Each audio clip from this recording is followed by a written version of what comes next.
Kaixo, gaur gai potente bat ekarri nahi dut. Indarkeria matxisten biktimen erreparaziorako eskubidea. Ez da nola nahikoa. Nik indarkeria matxista jasan dut eta jasaten dut oraindik ere nire bizitzako momentu askotan. Eta niri gertatzen zaidan gauza bera gertatzen zaie nire inguruko neska eta emakume askori. Gizarteak aurrera egin du emakumeen eskubideen urraketa horrekiko kezkan, baina batzuetan pentsatzen dugu salaketa batekin, epaiketa batekin edo erasotzailearentzat kondena batekin guztia bukatu dela, dena ondo dagoela eta biktimak bere bizitzarekin lasai jarrai dezakeela aurrera. Eta ez, indarkeria matxistek eragin handia dute emakumeen bizitzetan, maila psikologikoan, sozialean, ekonomikoan, eta sendatzea, kalteak konpontzea, errutik libratzea, bizitzaz gozatzea eta bizitza berria ospatzea ahalbidetuko dieten prozesuak eman behar dira. Gizartea ere hoietan inplikatu behar dugu. Biktimek bakarrik ez daudela, sentiarazi behar diegu, sinesten ditugula eta badakigula gertatu zaiena ez dela beraien erantzunkizuna. Haiek bizi izan dutena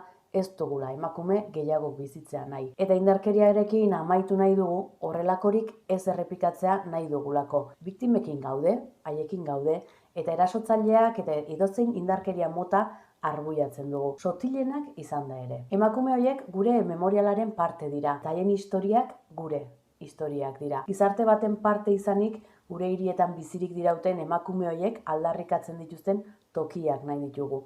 Etorkizunerako erreferente bihur daitezen.